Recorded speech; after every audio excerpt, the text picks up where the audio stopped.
அனைவருக்கும் நமஸ்காரம். கேதுவின் காதலன் பேசுகிறேன். 2026 இந்த வாரம் மிதுன ராசிக்கு எப்படி இருக்கும்?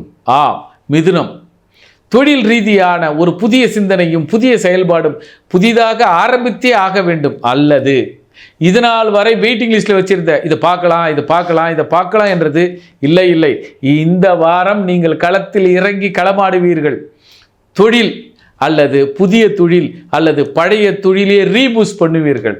மீண்டும் அதே போல நல்ல பாடங்களை மீண்டும் படிப்பீர்கள், நல்ல படங்களை மீண்டும் பார்ப்பீர்கள், அல்லது நல்ல செயலை மீண்டும் செய்வீர்கள். ஆக செயல் வீரர்கள் தொழில் ரீதியாக நல்லா புரிஞ்சுங்க. தொழில் ரீதியாக மிதுனம் இப்போது இந்த வாரம் முன்னேற்றத்திற்கான வாரம். அந்த வாரத்தை பயன்படுத்தி கொள்ளுங்கள். உங்கள் செயல்திறனை மீண்டும் நிரூபியுங்கள். அதாவது என்ன சொல்லுவோன்னா, ஆமாம்மா போனோம், 6 மாதத்துக்கு முன்னாடி ஆரம்பித்தார் பூட்டிட்டாருப்பான்னார். இல்லை அவங்களுக்கு உடம்பு சரியில்லை. ஆனால் இப்போ திருப்பியும் அதே இடத்துல அதே கடையை அதே தொழிலை மீண்டும் திறக்கிறார். ஆக மிதுனம் மீண்டு வருகிறது, மீண்டு வந்து விட்டது என்ற ஒரு நிலை இந்த வாரம்.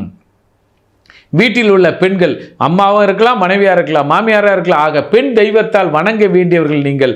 பெண்களை ஆளுமை செய்யாதீர்கள், அன்பாய் அரவணைத்து செல்லுங்கள். இந்த வாரம் தொழிலில் அவர்களால் தான் உங்களுக்கு வாழ்க்கையும் வளமும் இருக்கிறது.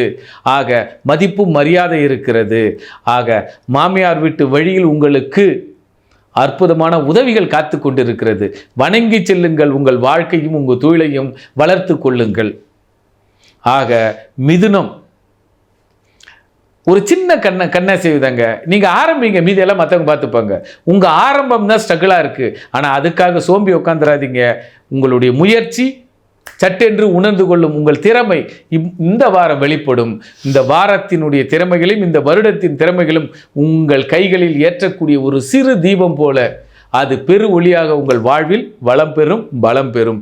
ஆக இந்த வாரத்தை பயன்படுத்தி கொள்ளுங்கள். தொழிலில் மேம்படுத்தி கொள்ளுங்கள். நன்றிகளும் நமஸ்காரங்களும். இன்னும் இருக்கா? சிறு உதவிங்க. நீங்கள் டக்குன்னு ஒரு வார்த்தை பேசாதவர்கிட்ட போய் பேசி பாருங்க. சார் உங்களை பார்க்க வந்தேன், இத்தனை முறை வரேன், ஒன்றுமே கண்டுக்கல. இல்லை சார், நான் ஏதோ டென்ஷனாக போனேன். என்ன இருந்தாலும் நீங்கள் எங்களுக்கு முன்னோடி இல்லையா, நீங்கள் எங்கள் குடும்பத்துக்கு ஒரு ஃபேமிலி மெம்பர் இல்லையா, அப்படி என்று நல்ல அறிவுரைகளையும் நல்ல உறவுகளையும் வளர்த்து கொள்ளுங்கள், வைத்து கொள்ளுங்கள். நீங்கள் வாதமும் விதண்டாவாதத்தினால் பல பெரிய நன்மைகளை இழந்து விடுகிறீர்கள். ஜஸ்ட் சார் எப்படி இருக்கீங்க, ஹலோ, அவர் பேசுனா நான் பேசுகிறேன் அப்படி என்று சிறு முயற்சியாளர் கதவுகளை தட்டுங்கள். உங்களுக்கு பொக்கிஷ அறைகள் திறந்து விடப்படும். ஆக உங்கள் முயற்சி அது தொழிலில் இப்பொழுது வளர்ச்சி. இந்த காலத்தை பயன்படுத்துங்கள். கால தேவன் உங்களுக்கு கருணை புரிகிறான்.